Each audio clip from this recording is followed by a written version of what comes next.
Oh my God. I'm very happy. I'm very happy. What are the two greatest three-letter acronyms of all time? That's right, MCR and CGI. Half credit if you said USA. But today we'll be mixing my love for visual effects and My Chemical Romance by recreating the foundations of Decay music video / visualizer created by this evil genius, Aaron Hymes. We will be using two free programs, Blender 4.0 with the Molecular Plus add-on, very important, and we will be using Nuke. Now, I have the paid version, Nuke X, for free because Foundry thinks I'm a cutie, but you can use their free non-commercial version, just has a couple limitations, like you can't export anything higher than like 1080p, but really like 4K is overrated. If your effect doesn't look good in 1080p, it's not going to magically look better in 4K. So you can perfectly follow along for free. Now let's look at our source material, which I've been studying religiously for like a week. It's a bunch of flies and a VHS overlay. Now, I've looked very hard and I never see these guys like intersect with each other. Their flies never look, their wings never look ugly and they're clipping each other, which makes me think this is some kind of physics-based thing. I could be completely wrong. I'm talking completely out my ass. I am playing guess as hard as I can. But considering the flies never seem to like clip in any kind of noticeable way, I'm going to do this with a physics particle system in Blender. I don't know how Aaron Hymes did it. He's an evil genius. I won't be surprised if he's like a master at Houdini and create these amazing, wicked, cool particle simulations, because we're going to have a couple limitations to ours. Like, I really like how his rotates the way, like it looks like they are, like if this is a fly, it looks like it latches onto another fly and is like always facing the nearest fly. I can't do that. We're going to make it look like that. But in reality, ours is going to look as good as his. I also think it's kind of physics-based because the wings don't move. Because if you had a physics-based thing and like the wings had to like flap, that would seem like a lot of computing power. And then theoretically, you could bake the simulation as like a ball and then apply the flapping wings model afterwards, but then they could clip. Those are all my guesses. But here's how we're going to do it. We are going to open up Blender 4.0. Mine looks like this. I don't know what happened. That was like 2 days ago and I don't know how to fix it. Delete that default cube. Add in another cube. I'm so sorry. I just deleted that. Force a habit. And we are going to scale it just a little bit like that. This will be the walls of our simulation. This is like our border. This is going to keep all of our flies together. We don't need them dispersing everywhere. I don't really know if this is important, but it's kind of a good force of habit. Right now, our normals are facing outwards because that's how typically you would use a cube. But we're going to be using the inside. And if you look at the inside of it, it's red. And I've been told red is bad. So we are going to Alt-N, flip normal, so the blue is good. Don't know if that's really going to make a difference, but force of good habit. Now we're going to create where our simulation will go. We're going to create another cube, do all of that, scale it. What do I do, like 3? Maybe scale it down just like a little bit. And then we're also going to scale it down along the height because we want all of our flies to be flat. And we're going to scooch it up just a little bit, just like that. Actually, isn't there a way? I don't want to keep looking at these walls. Isn't there a way? View for visibility. Only show me the wire. There we go. We're going to call this our particles. This is where the Molecular Plus add-on comes in handy. We can simply click emitter and then go to our particle settings. And I don't know if that's any different than clicking this button right here, but I like the Molecular Plus add-on. It makes physics fun. We're going to frame start and frame end 1. We want all of our particles to spawn and we don't want any more coming. Also, I want this to be 500 frames. Ooh, maybe let's do like 1,000. Because I thought about this. We go back to our particle settings. We are going to physics, Newtonian. I forgot. We keep Newtonian. I did a whole thing where I was trying it with Boids. It was a nightmare. We're going to do Newtonian. The cool thing about Boids, though, is that they will face the direction they are rolling. So if you have a ball and it's rolling this way, the particle like faces that way when you put a new object on it. The only problem is if that ball gets stuck between two other balls, like we were going to be doing here, and it's like between the rock and a hard place, it like flips like crazy and it's so distracting. I don't want to do that. So we're going to go with Newtonian. Source from the volume. That's why we went out of our way to make a cube. Grid just so I can choose these numbers easier. That's a lot of cubes. Isn't there a random thing? Let's make it a bunch random just because I like to. Oh, don't forget to save your project. We have our particles. Lifetime 500, actually lifetime 1,000, what I just say? And then let's just see what it does. So here's the cool thing. If you don't have the Molecular Plus add-on or without the Molecular Plus add-on, check out this. You hit play and look at all these. Oh, okay, wait, I forgot to add a ground. Hold on, sorry. We went all through the trouble of making a ground. We forgot to add it. Walls, click on collider. Simple as that. We can play with these settings later. Particles, now we hit play. And here's the weird thing that I don't like. Blender particles by default, look how much they're clipping with each other. But if we go to the very beginning, this little key visualizer is already getting in the way. If we go to the very beginning and we hit simulate with the Molecular Plus add-on, look, it takes a little bit longer, but look at they're colliding with each other. You can play with the substeps and stuff like that later. Now, I don't like how bouncy these balls are. And I think a big problem with that, if we go to our walls, I'm pretty sure we want like dampening.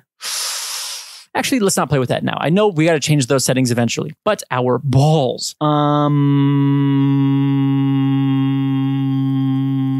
velocity 0. Okay, our balls are pretty boring. Look at, they just kind of hold still and they don't do that much. But if you look at the flies in this one, they're moving around, they're crawling all over each other. They have goals in life. That one, too many goals. But like you got other parts, like they're moving, they're colliding, they're actually making progress across the frame. So we're gonna do that with adding a plane.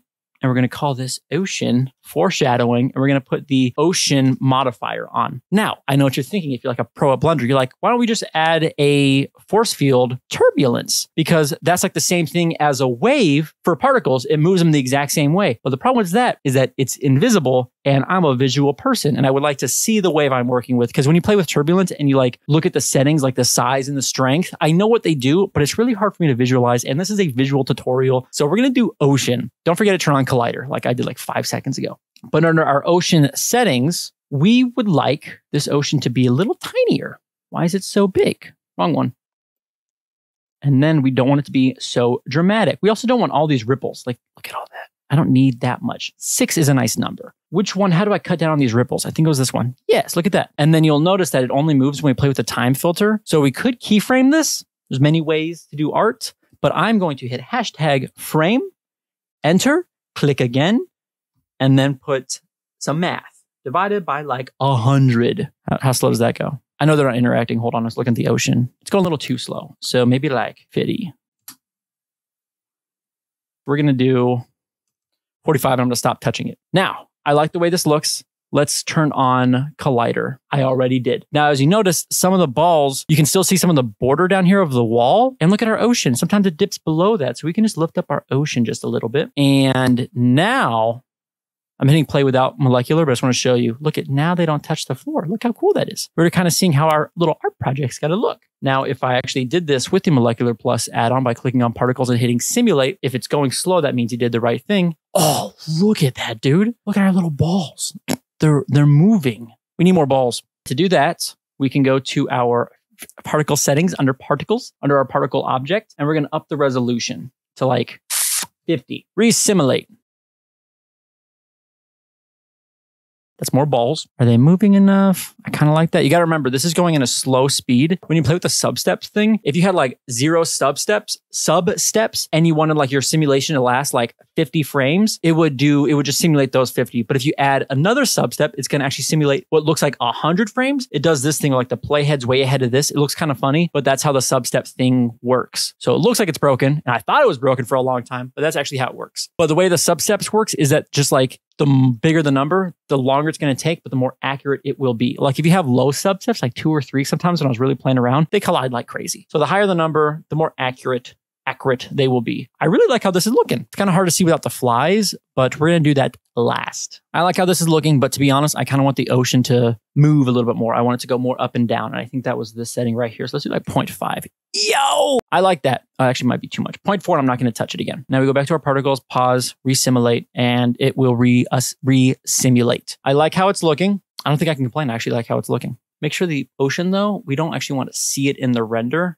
So click that part off. Also, we don't want to see the walls either. That dog just ran into a gate. Did you hear that? We really only, I think the entire time, when we're officially done, we only want to see the particles, which will be our flies. And then we only want to see the lights. So everything else is kind of just like tools to make them look good. I like how this is looking. Let's move on. First off, actually, if I like how this is looking, let's let the simulation finish. And then we will lock in our answer by baking it. Kind of like how in art class, when you made like a coil pot and you're like, I like how this looks. You put it in the kiln to bake it. We will bake our simulation as soon as it's done. Gosh dang, why did I do 1,000? See, now it's going to do 10,000 frames. So we're going to be here a minute and hopefully I still like the way this looks. To be honest, what I'm not finding myself a fan of is how these kind of like lock into a grid. So we might have to see how this looks with the flies because our flies aren't balls. Our flies face a direction and I want to see how they're not spherical. So I want to see if that kind of hides the fact that these are like perfectly hexagon-ing. It's a little bit harder to tell. Then we play with our lighting. I think I'm overreacting. I think it looks good. And there we go. Okay, it's done. I kind of like it. It looks pretty good, but let's see how it looks with the flies. Actually, before we touch anything, current cache to bake. Usually the button's up here, but it's not right now. So I hope this one works. Current cache to bake. That kind of, like I said, bakes, locks in our answer. Now let's bring in our fly. Now you could go on Sketchfab. In fact, let me show you what I'm talking about. You could go to Sketchfab and you could type in like fly, and I can show you the one I tried using before. But the problem is that one, it's really high poly, and then I didn't use that one, but that's a pretty low poly one. But I didn't like the textures, I didn't like the shading, and like the wings. I think I was using this one, and like I cut off the legs or something. Or there's another one. But I modified my fly so much. I was like, why don't I just create a fly from scratch? So that's what I did. Don't make fun of me. I'm going to show you what it looks like. Don't laugh at me. His name's Fly Cooper, and I painted him. I'm not going to lie. This is the revised version. So if it still looks like a wiener, you should have seen it before. This is as best as I could do. I'm not a modeler. I was pretty proud of how the wings kind of look. That looks kind of cool. But if you look at the music video, you can really see, like, you can actually barely see what we're kind of looking at. Like, I don't know. I'm not trying to insult Aaron Hymes. Obviously, he's a genius, but you just feel like these are flies. But when you actually look at them, you can't really even make out a fly shape. And the only thing I could really see was like a rough body and then like a round head and then wings. And then I played with the shader so much to barely get something I'm happy with. So I might still tweak that. But now that we have our fly, and we're actually going to create a new collection. We're not going to use it just yet, but you'll see how we use it. We're going to call him this flies. And let's bring our fly in here. We're going to get ahead of the game and name him fly001. Foreshadowing, we're going to make a lot of flies. But let's go to our particles, particle settings, where it previously was halo. It will now be collection, and we will pick our fly collection. And we are going to click pick random because we're going to have more flies, and we want the object rotation of those flies. I don't think we want whole collection. No, we don't want global coordinates. I'm pretty sure we don't want these, but you know, we'll play around. This is fun. We're having fun. And now when you notice we rotate our flies, all the other flies rotate. And just to make sure, if we hit Shift D, we had another fly, and we rotate that, half of the flies rotate. It's picking a random fly, which is exactly what we would like to see. And let's look at our particles with the fly. I know they're all facing the same direction right now. We are going to change that, I promise. I love this. And when I was playing with the Buoyants, I was having so much trouble. I was like, I wanted some flies to kind of like fall in, just like right there, and some to pop out. And I couldn't get it with the Buoyants, but this instantly worked with the Newtonian physics way of doing it. So I think we're close. So now that we have our flies like that, we are going to hide that collection. I just want to look at this fly. Now we're going to play around with them. Okay. We are going to go to frame 1. Gosh dang, that keylogger is pissing me off. If you guys know a better keylogger, let me know. This one's called KeyViz. Pull up our graph editor. We're going to hit I over our rotation. I like to do it on the first frame. We're going to look at all of them, and let's go to one like X, and we're going to add a noise modifier. Look at that. A little too crazy. So we want to scale it up to like 15. More sporadically, like a fly. A little less sporadically. 14. And our strength, I like when the numbers are equal. 1.4. I like that. Let's go back to our first frame. Let's copy this modifier. This will copy all the modifiers in here. I learned that the hard way. So if you have multiple modifiers, I guess don't use that button. But we only have one. So let's go to Y and let's paste it. And then let's also change the offset so they rotate in different ways. Look at that. If you hear that dog barking in the background, I'm sorry. He's playing with other dogs, okay? I like that. That looks really good. But here's the thing about Z is that we want to go back to the first frame. We're going to still paste it. We still want that modifier with an offset noise, but we're going to scooch it up. Oh, sorry, not for this one. But the other ones, we are going to just take the Z rotation and we are going to... I just want the Z rotation. What are you doing to me? You're embarrassing me. We're just going to up the Z rotation so they all start off. Because even if you put a modifier on like the Z, it's going to do this, but it's always going to still face one way. But if you rotate it like this, it'll always face that way. We'll do this on the other ones though. So we have our perfect fly. This is our ideal candidate. Actually, Z should be a little bit more stronger. That should be like 6. I want you to rotate all over the place. Oh, that's a little sporadically. Maybe a little less often. Maybe like 50. I like that. That looks like a fly crawling around. How does it look? We're gonna make them all different, I promise. But let's look at this guy. He looks like he's swimming. I like that. Okay, good. So take our fly 1. I like to keep it on the first frame. Don't know why, just keeps it organized, I guess. We're going to Shift D, escape. That perfectly duplicates the fly and keeps it in the exact same coordinates. We're going to change all of the offsets to keep them all random. And we're going to go to Z though. Again, change the offset. But we're going to hit G, Y, and that will move it up and different. Shift D, escape, offset, G, Y. Go to the other ones, offset, offset. Do this, I don't know, like 10 times. That's a good number.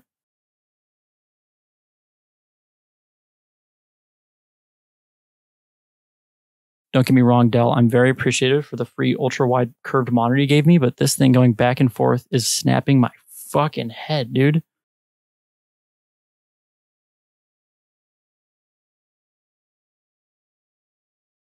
So, if my calculations are correct, this should look like a jumble of nothing. Perfect. Now let's hide it and let's go back to our flies. Look at those bad boys, dude. I'm so happy. Those look so good. Look at my little babies. They still kind of look like little peepees, but look at my babies. Look at my little chode flies. I couldn't be more of a proud father. Seems just like yesterday you guys were little maggots crawling around in the back of an Arby's dumpster. But look at you now. You're my little swarm. You're my ticket to meeting Gerard Way.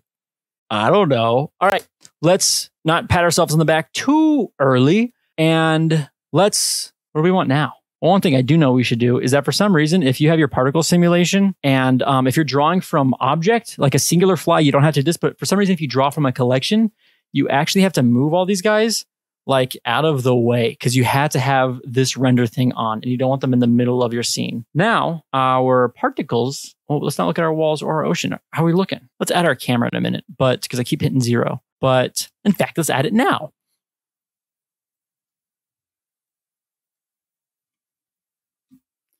What's a good focal length? I'm going to do 200. These things were like telescopic. Oh, look at all those flies.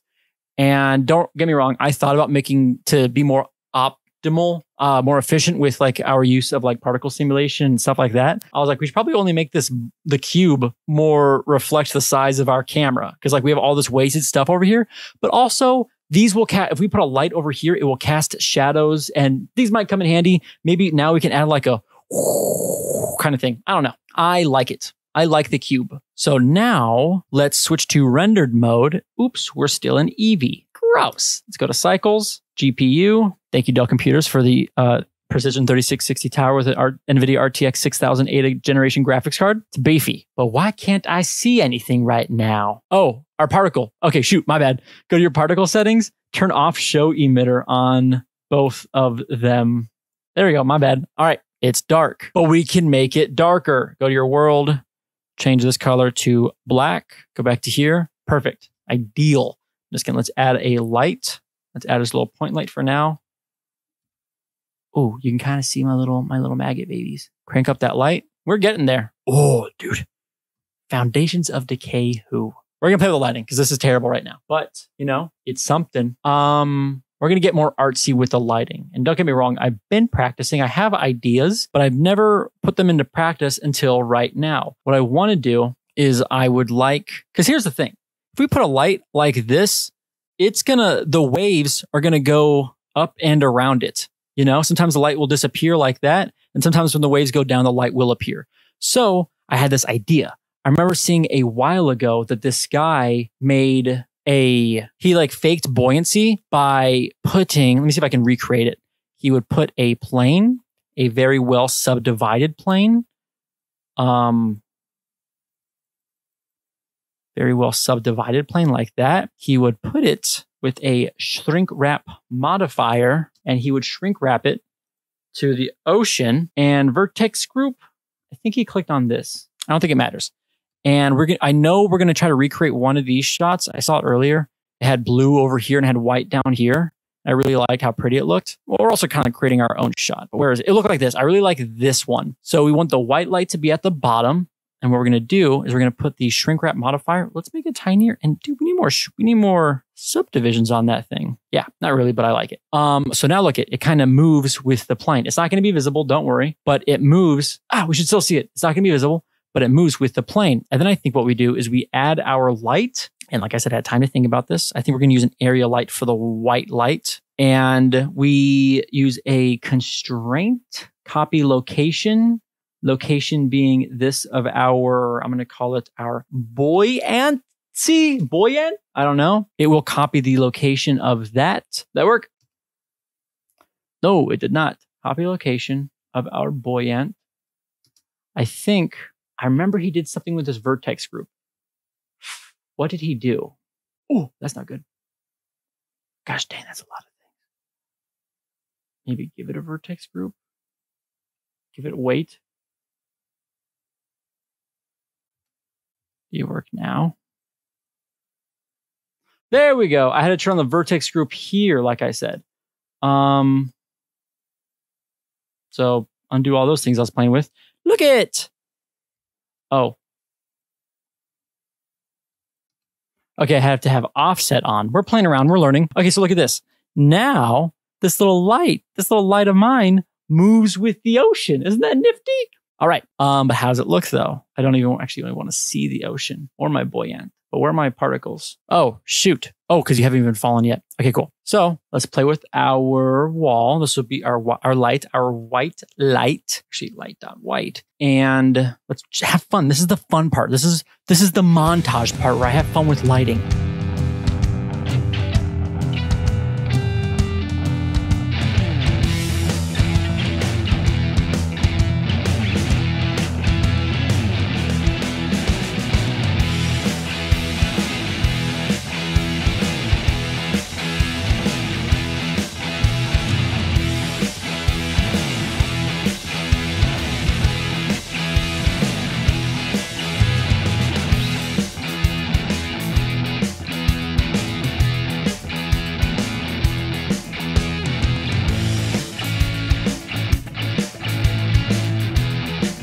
All right, I kind of like how this looks. I really wanted like an angle thing where it's like heavily angled and you can like see the mountains easier. But the more I did that, it would spread light to the other sides, obviously. And I just didn't like that. But I still get the valley kind of look to it, I suppose. Now, I want to do the blue light a little differently. And I originally thought like this is all white. And I don't know, I'm guessing here. I thought this was all just like this same color light. And then this is some kind of like compositing effect where like, you know, you're shifting the blue channels or things like that. It's just a VHS look. But I don't know. But I don't know. And I think I'd rather just do it with a blue light and trust the process. Now I want an area light again. But wait, do I want an area light? No, I don't. What am I saying? I want like a beam of light. Like, how do I say this? I want like a tube of light. Will we take like a cylinder, make it really skinny, but like it's really tall? I have a vision. And like it's just kind of over here. And we go to our shader panel and just make it easier. Also remember the shader editor down here. And we call it like light.blue. And what if it's like emission? I want it to look, I'm pretty much creating a lightsaber right now. And yeah, I want that lightsaber look off screen because I kind of want it to glow from underneath. I don't know what the blue light is. I don't know what any of this resembles. All right, maybe there's some lore here, but I kind of like the idea of like the blue light. I don't know. I think it would look cool if there's also, you can see some flies underneath. It's just my idea. We're having fun. What's the color? Blue? A little hard to see my screen during the day, but this light makes my hair look so good, dude. All right. I think I like that. And let's click a frame like that. See what that looks like. The problem I am having that I did not foresee was it's too even. It's too evenly lit. All right. It was just an idea. I just wanted to experiment. Okay. Let's just instead add our typical point light. Let's do the exact same thing we just did 5 seconds ago with the buoyant.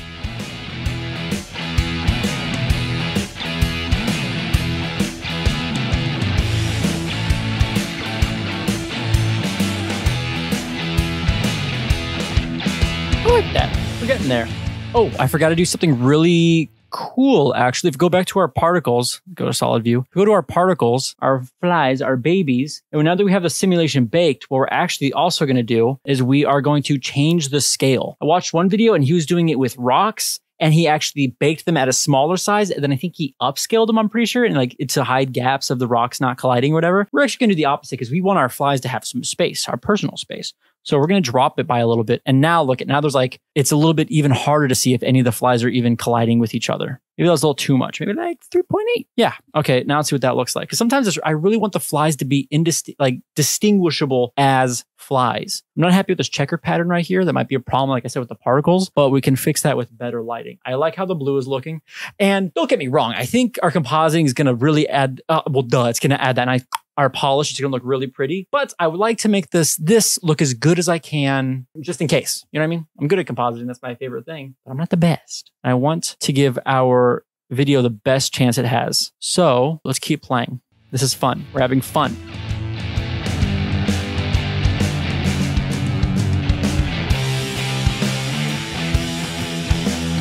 I added the wiggle to the light source, to the power of the blue light also. So kind of with how strong it is. But I think like it looks better in darkness. You know what I mean? I'm not trying to be mysterious and like hide my work. I'm not trying to sound like insecure, but I genuinely think it looks better dark. And then when we up it in the comp and we make it a little bit brighter, I think that might actually be better. I'm gonna try the same thing with this. We're gonna make this even weaker at risk of really losing a lot of detail. But like, I really like this. I like how it's coming, but I think the blue is spreading too much. I would like to keep it confined to one place. So I should stop giving it so much wiggle room. This is all fine tuning. This is the fun part. Okay, we're having fun. I'm going to stop saying that, but this is fun and we're having fun, okay? I don't like how well the bug bodies are being illuminated. You can see my chode design of a fly. I don't like how much the light is spreading. I guess that's my own fault though, because I gave you so much gosh dang wiggle room. I didn't actually. Oh, because maybe the radius is too big for my liking. Does that make sense? What if we duplicate this light also? What if I make the radius tiny? If you have the radius of your light tiny, it's going to cast harsh shadows, but also it's casting like these rays that are really noticeable. When a fly gets too close to light, it casts like these rays of light. So I think I'm going to duplicate my light and just put it just off just a little bit. I know I'm complaining about how bright it is, but I think if I do this, now I can cut down on the power supply. Now I can make this one kind of weak, you know? It looks like almost like two different light sources. I don't know if it's either just lighting like the top amount of flies, or maybe there's not that many flies and the shadows are hiding the fact that Aaron Hymes didn't do a giant particle simulation like me. And I went in this blind and arrogant and I was like, I'll just simulate 50,000 flies. But it only seemed to light the top. Oh, you know probably why? You know probably why? Because probably my ocean is too gosh dang diverse and too many hills and too many valleys. Like when it gets high up here, it lights all these. Like when the light is higher up, it lights all these. I guess it's not right now. But you know what I'm trying to think? I don't want to redo the particle sim, but I will. I'm not afraid to keep on living. I'm not afraid to do this particle sim alone. It is really looking cool though. I am very happy. I think just more fine tuning, a little more fine tuning. I like that. I like that. I might do like a spotlight because a spotlight would just cast downwards. I think I tried that before, and the feather of a spotlight, it's like you're in the light or you're not. And I would like a nice feather. And I don't think that's possible with, I've tried it before and it's not to my liking. Dude, I'm really happy. This is actually coming together. This is looking pretty nifty. Pretty gosh dang cool if I can say so myself. There's a lot of comp work here and I'm trying to look past that because I really like how this looks. And I have an idea. I think at risk of ruining everything, I think what I would like to do is play with the actual fly models. I don't know if you're new to Blender, but if I click on any one of these flies, and it'll like, they're all using the same shader. So I don't have to reduplicate the flies, but I want to play with the fly body some more. And is there a way to make it less reflective? Probably by changing the base color so it's not so bright and reflective-y, but I would like you to see the body just a little bit less. And by golly, I just did it. Okay, cool. Should it be rougher or less rough? Shouldn't be shiny. So I like how this is looking now. Oh, that's more like it.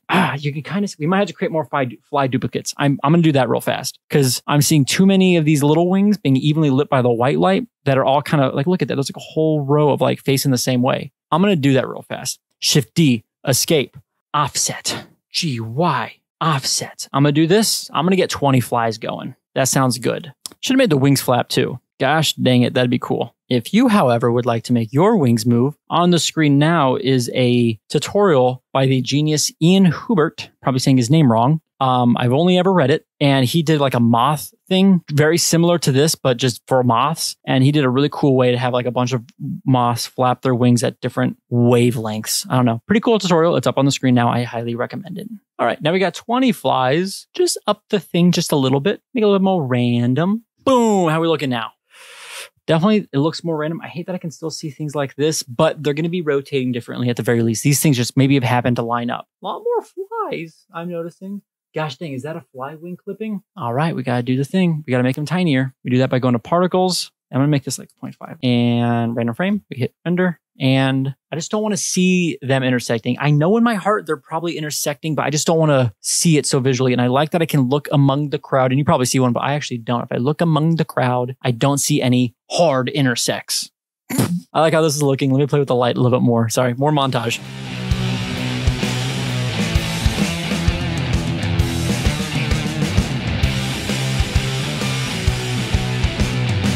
Dude, I am loving how this is looking. I think we're getting close to render. One thing I would like to do though is, like I said, we have this whole camera here. We have all this room. I would like it. What if it just animated just very slightly? Like what if we start it over here? Well, we're not going to use these frames where they're falling. We're going to use like we'll start on like frame 50. We don't need to render all these first 50 frames where the flies are just falling into place. If we start it here, and we're just animating the Y. We go to the last frame and we kind of scooch it up. Now we have some more dark spots, some overly lit spots, but do I like that? Let me see what that looks like.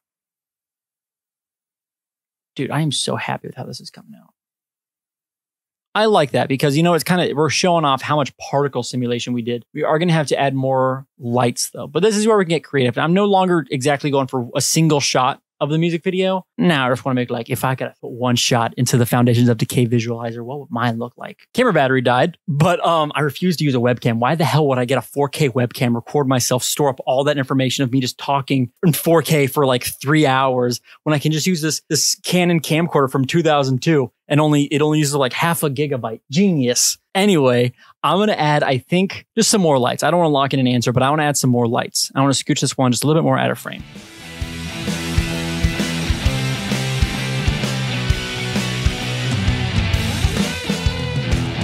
I'm noticing it's a lot harder to keep like a vision consistent when the camera is moving and I'm like adding in all these lights and the lights are changing and things like that. So this was a little bit of a regret, but at the very least, I might just choose like, oh, I like these handful of frames right here when we composite. You know what I mean? Maybe that's what Aaron Hymes, that's kind of a theory actually of mine. Because why would you spend all this time doing all these particle simulations? Not like it wasted a lot of time, but if I were to do this, I would make one really nice giant particle system. And then I would just get different shots for different spots. Like remember how at the very beginning of our particle system, it was very chaotic because the things were falling. And as they kind of settle in, they slow down. Or like just animating the ocean. Like there's different parts of the music video that are really crazy. And there's really parts of the music video that are really soft. And like, what if that's just all just the same simulation? And he just like grabbed and picked different shots and times. That's what I would do. But I'm not Aaron Hymes. Aaron Hymes is a genius. And I am in a sweaty room because I don't want the window open for sound. So who's to be knowledgeable? What does that look like? I like how this is looking. For once in my life, I'm happy. It starts off very dark though. No, this is good. I genuinely,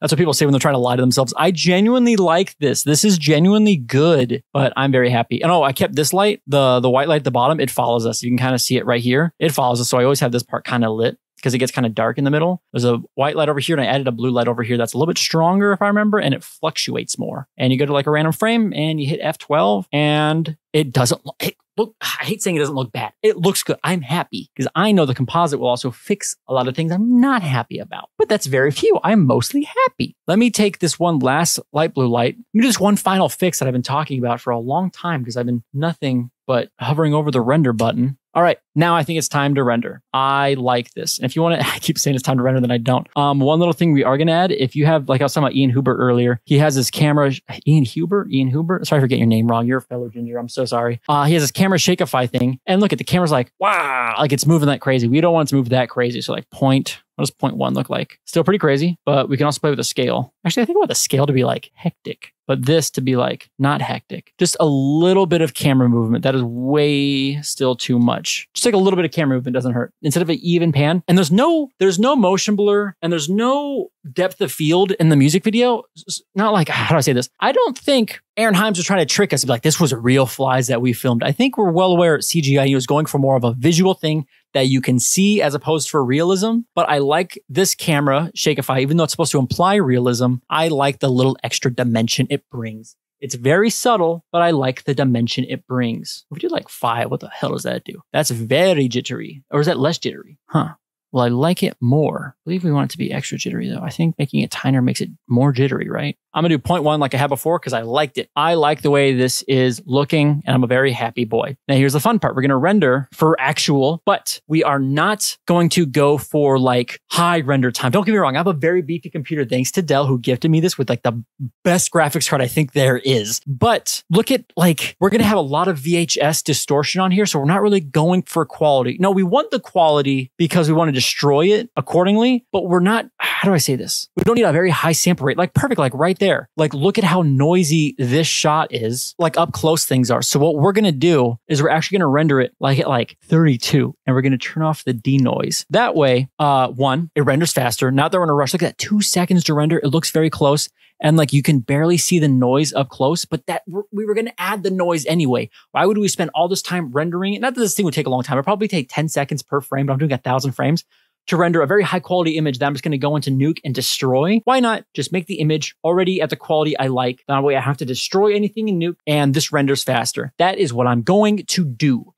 Is that good settings? 32 with no denoise. I think that looks very swell. Oh, big important thing. Advanced. I learned this from, I think his name is Polyfjord on YouTube. You click that and it changes the seed every single time. So it kind of resembles like a camcorder like this, or maybe VHS. I don't know. I used a VHS player. I'm not a young, dumb kid who doesn't know what VHS looks like. But I think this kind of mimics the low quality grain. When you turn on the samples, when you turn on this seed, it shuffles it for every frame. And I don't know, it just gives that digital noise kind of look. I know noise in here and noise on a digital camera and film grain are all different, but this really does, look, it replicates it just better than it normally would.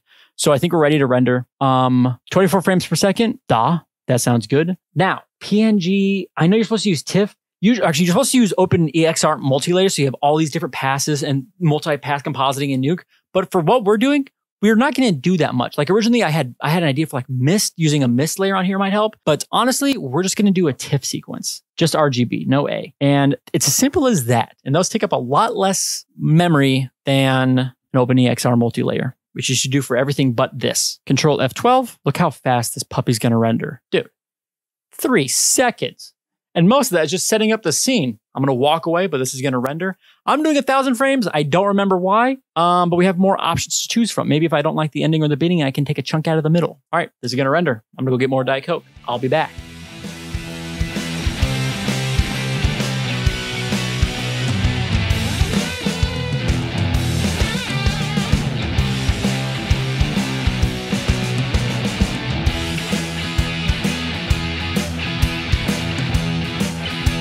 I'm getting a little impatient, but here's the cool thing about rendering images as opposed to video straight out of Blender is we can start compositing even before it's done rendering, and then we can just update the pictures later. Here's what I mean. We have frame 50 to 400 already rendered. We can start compositing that, and then before we're done, we just update it, give them that extra 600 frames. We're using our time wisely. And then if you did OpenLayer EXR, by the way, which we did TIFF, I'm pretty sure. If you did OpenLayer EXR and you're new to Nuke, you're going to add this shuffle node. You can't see your footage, even if you have it connected to the viewer, because it's still, you have to tell it what channel to draw from. And you would add a shuffle node and you would select something like RGB.combined. It'll say combined in there. And those are all your separate multi-layer OpenEXR pass channels, whatever. Are these big words impressing you? Let's set our settings. 24 frames per second, 50 to 400. We'll eventually update this, but we want it to be 1080p. Okay, cool. Okay, so here's the thing. This is VHS, and Aaron Hymes did this, and we obviously have a clear like VHS look to it. And I looked up Aaron Hymes, and he also did the music video for Dasher by Gerard Way. So when you go to the music video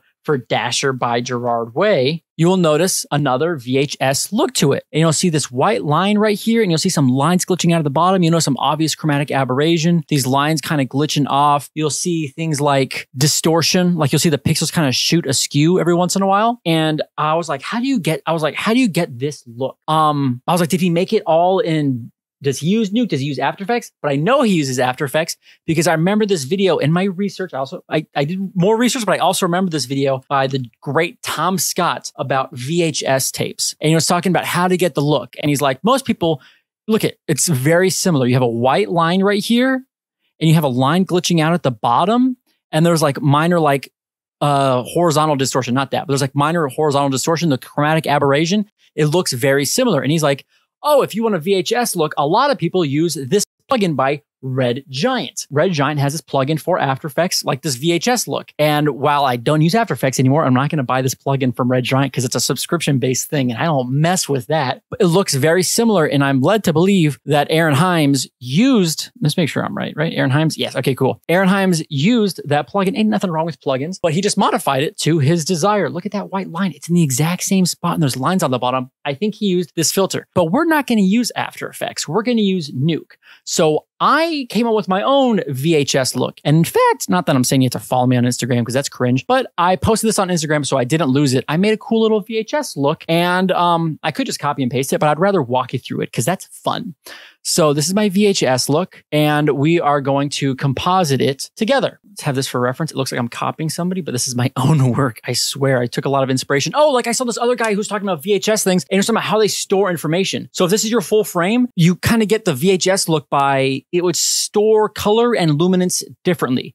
Instead of just like how our cameras now just record RG and B, it would actually record like, it would use like 2/3 of the frame or something to store the luminance value. And then when use like the other 1/3 to store the color value. And then it would store it here, and then it would stretch it across the image, which gives us this really iconic look. And I was like, that doesn't sound right. But then I saw it and I was like, that is the look. So we're going to recreate that. He did it in After Effects. I'll put the little tutorial here, wherever it is, but we're going to do it in Nuke. And we're going to start off, it looks like I'm just copying myself. I made this, guys. I promise. There's my name. But we're going to start off by let's just get this viewer node way out of the way. And we are going to need a blur node. We're going to split it up because this left side, I believe, is the color information. Yeah, this is the color information. And we're going to stretch it by 40. I don't know why the VHS, do you hear that dog snoring? I don't know why the VHS prioritizes color, luminance value over color, but it does. And it looks good. So obviously the designers did something right. This looks like a little much, but we can fine tune this later. We're going to blur that by 40 as if it looks like it's getting stretched almost. And then we are also going to skew it over just a little bit. We're going to scooch it over 15. And you're going, why are you scooching over 15? We're only going to scooch over the red channels. How do we mix this version where it's scooched over a little bit and this version where it's not scooched over a little bit? Simply with a shuffle node. We're going to plug B into this transform, and we're going to plug A into this blur node. And so I don't want to see all these at once. Only one.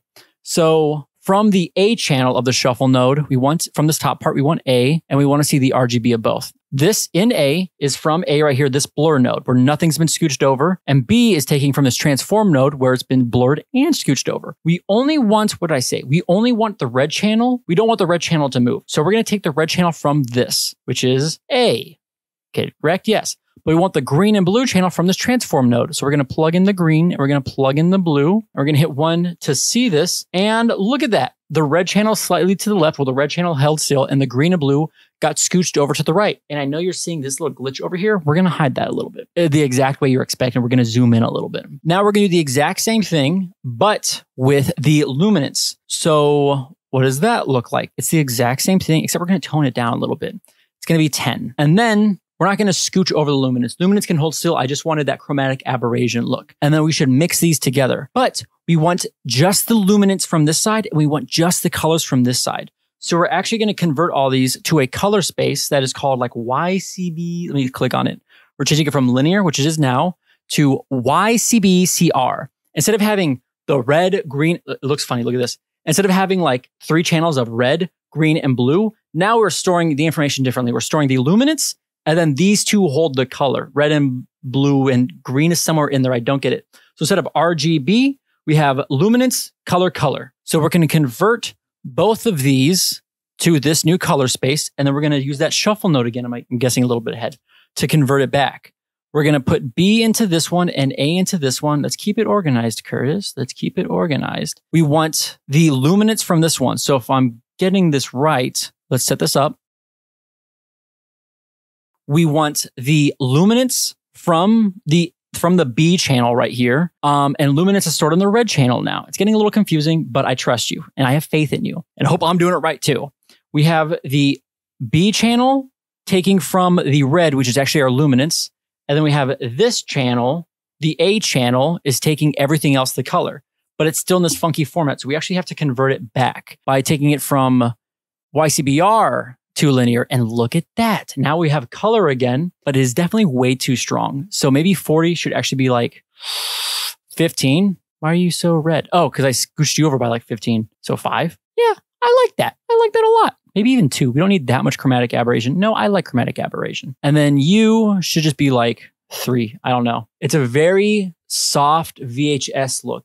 Ignore this glitch, but I like it. Let's keep fine tuning it though. I think we should actually scooch. I want more chromatic aberration. I like that a lot. So actually we're going to do 10 because I like even numbers. And I want to blur it just a little bit more. This is more to taste though. This is not accurate. I'm not choosing real numbers. This is to taste. It's definitely too red over here. So maybe I tasted too much. Maybe let's just keep it simple. Let's do like, gosh dang, I hate the red, but I love the blue.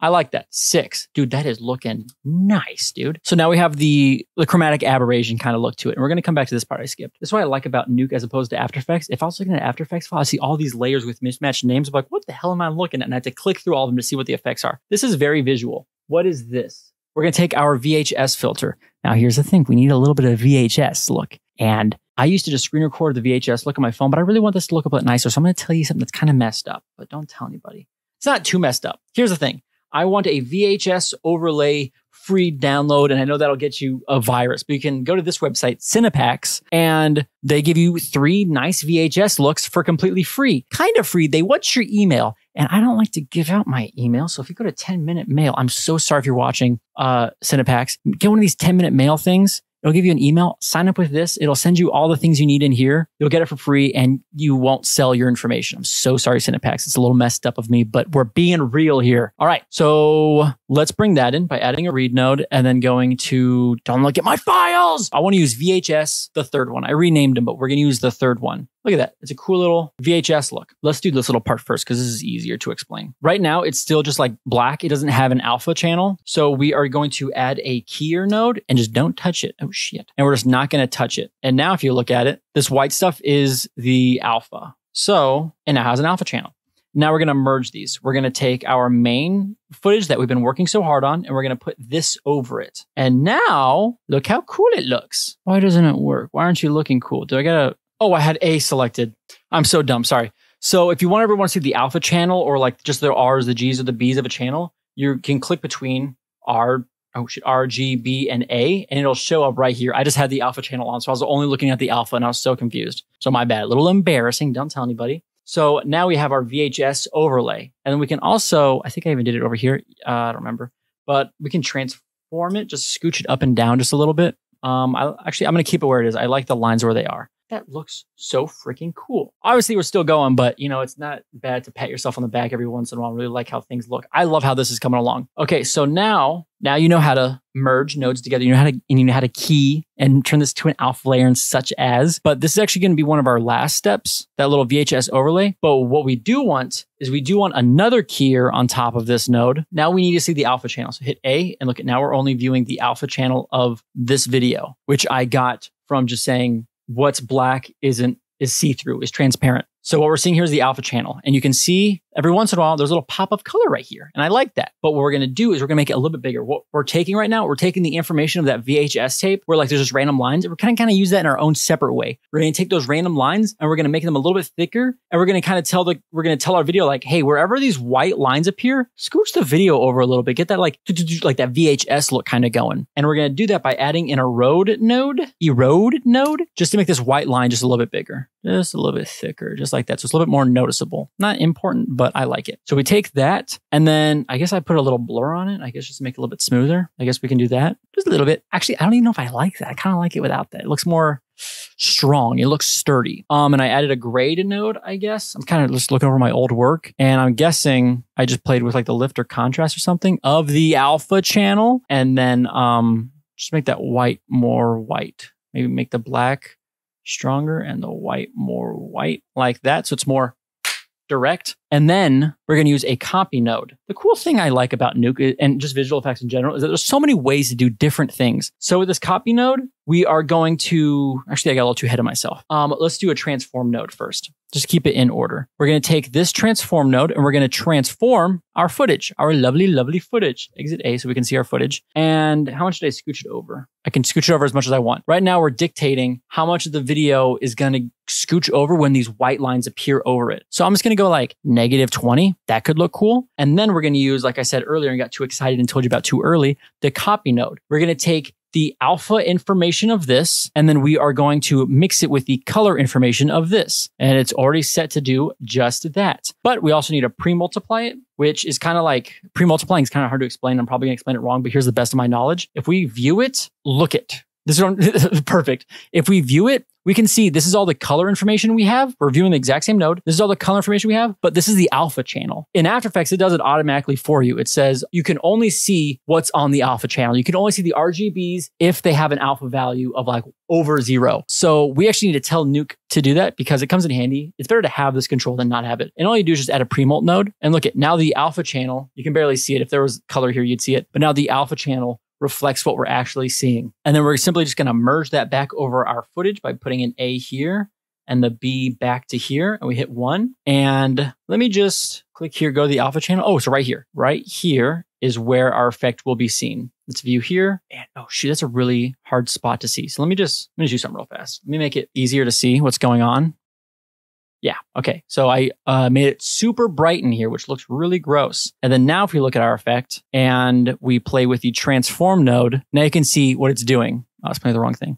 Now you can see what my, oh, fuck me, dude, hit the right button. You're embarrassing me. Now we can see what our effect is doing. It's just skewing things over by ever this amount. Let's keep it, I don't want to be too noticeable, but I want it to be key. Subtlety is key. We're going to do just 15. So remove that node I just added. And now it's very subtle, but it adds up to a bigger picture. Oh, don't forget to save your project. What the hell am I doing? Now, when we hit play, it's going to take a long time to load because we're asking a lot of visual effects right now. Don't forget, in the background, we're still rendering. We are getting there. It's not going to be an effect you're going to see right away. You're going to see it if like the line appears down here. That'll be more noticeable. Oh, but here's the thing I forgot to say. We don't want, because right now it matches our overlay. Hey, wait a second. Sorry, you should be taken from here, not from over there. Right now, it's hard to see our effect because also wherever we see our effect. Okay, so sorry, here's what's happening right now. That whole thing about like the white lines and where they appear is kind of covering up because we use the exact same information. Like look at this white line right here. We're using the same information to scooch over the frames. We shouldn't. We should have white lines. We should also have the frame skewing up. But right now, wherever the white line appears, it covers up our cool effect. So we're just going to add a simple time offset node. And this doesn't matter at all. You can put it anywhere you want. We're just going to take a time offset. We're going to place it right here. And we're just going to say like, I don't know, 12. These are very subtle effects, but it's important if you want to, what the hell's going on over here? These are very subtle effects, but if you're doing something other than a super black scene, this is going to be more noticeable on something like here. You know what I mean? Okay, so now what I would like to do is add this glowing line that we've seen before. I don't even know what it is. I've never seen that before this, but it seems critical. So what we're going to do is we're going to add a noise node, just like After Effects. And on the Z, we're going to add an expression. And we're going to add this expression I got from over here. I'm not good at this. I forgot where I got this. It's very rudimentary. I'm sure it's very redundant if you know what you're doing in Nuke, but it worked for me. And it's going to go pretty fast. Look how fast this guy's going to go. Meow. That's good. We need it to go fast because I was studying this line. I was studying it here and like, it's going sporadic, dude. And then what we're going to do is we only want to see it on a little thin sliver over here. So we're going to hit O. That's the only shortcut I remember. O to add a roto node. And we're going to use the mask of this roto node. Are we going to pre-multiply this? No. We're going to use the mask of this roto node. And we're just going to draw just a thin little sliver of life over here. Did I mess up? I clicked it right there. Okay. So now it's only visible on this little thin sliver. It should be thinner. All right, look at that thin little sliver. Perfect. And then what do? I added a glow to it. I guess I added a glow to it. I feel like skinnier, you know? Let me look at the size and I feel like you should be cramped. Oh, that's wrong. Is that better? We'll see how it looks in a second, but I feel like I think that should be squished and we'll play with that in a second. What did I do? I had to look at my old notes. Who doesn't? Let's look at, we're going to add a glow, I guess. Oh, that looks nice. That looks very nice. And then we're going to add a blur node and then we merge it. Okay, and I guess that goes up here. Guys, I'm trying my best. All right, cool. So now if we look at the final output, oh, that looks cool, the chromatic aberration. I don't know if that's accurate, but it looks pretty tight. And we're actually going to cut off a pretty fair chunk of this. But hold up. I want to fine tune this because I'm not happy with it. Hold on. What I want, okay, so I went to the noise and I just put the scale up a little bit so you can actually see more. It's got more detail in there. And then, what does that look like now? See, I want what's black here to be transparent. I don't want it to look like there's noise here. I think I might do that with a shuffle node. All right, so I did that. So what I did is I took the noise node, I made it a little bit a little bit tinier. And I took the shuffle node and I said, you could choose any of the colors. I just took red and I said, whatever has color, whatever red, green, or white, blue, white is all of them. They're all equal. And I said, that is everything. That's the color and that is the alpha. And then I pre-multiplied it like we talked about before. And then look at now it's just, that's what that is now. And when we put a glow on that, it looks a little bit better. I think we can make this skinnier though. I don't want it to be noticeable that it's like, it exists. If that makes any sense. I like that. A little too dummy thick on the bottom, but that's how I like it. I don't know if I like it with the chromatic aberration though. I feel like maybe we should put this we should scooch this effect last. So we can actually just do this. We can take all, we can take all this. We go, rah! Do that, and we can just scooch it right here and have this transform node take from here. Make this look prettier, put that right there. And I feel like I'll like that more. Yeah, look at, better. I didn't like the chromatic aberration. Now we have a better grasp of what it's gonna look like. Let's play with glow a little bit more. Kind of like that. Maybe a grade node. Let's make it blue. The other ones were blue. I like that. That's cool. Maybe we can even just lower the brightness because it's a little distracting. Just like that. Just like it's only got a transparency of 0.4. What does that look like? It's very subtle. We're probably going to scooch it over. We're going to play with all these settings later. You know what we can do? Hold on. Let's play with these settings now. I made you so skinny. I forgot to ask you how you feel. How's our render doing? 766. It's still going.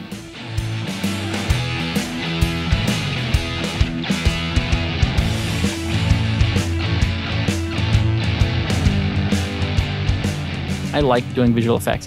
What else did this visual effect entail? That's it? Nice. Okay, I forgot we have to add a little sharpen node. I'm going to zoom in just a little bit just to cut off just that little end. I want to play with this line some more. And I want to do a little grade node. This is fun. We're having fun. It's fun to modify. It's fun to polish and make it look to your heart's desire. I want to do the grade node because I don't like these blues or these whites. I want it to resemble more of our goal. This mic smells like hot Cheetos and Bud Light. But how does this look so far? Oh. I may have went too hard with the camera shakify, but I still love it. This makes me so happy. Oh my God. Nothing will ever beat obviously the original Aaron Hymes, you evil genius, but I'm very happy for popping this out in like 2 hours or something. And we're not even done yet. We're still going. I would like to point out, obviously, his was better for a multitude of reasons, but I really liked how his, like mine, you kind of have to look. Like for some reason, sometimes these look like pistachio shells. His just like you always knew they were flies, but pretty close. I want to fine tune this a little bit more. I'm gonna do some mining off cam and I want to see what I can come up with.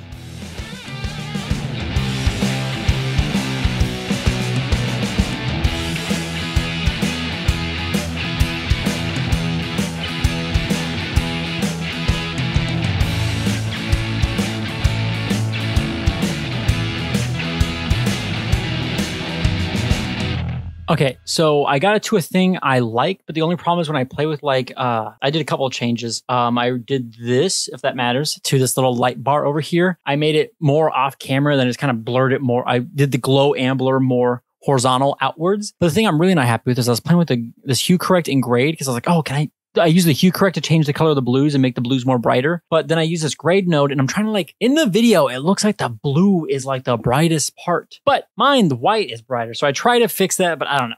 It's never going to look as perfect as Aaron Hymes is. But I'm so happy with this. Genuinely. Like I said before, people say genuinely when they're not really, they're like, oh, genuinely, this is so good. Genuinely, I am so happy with this.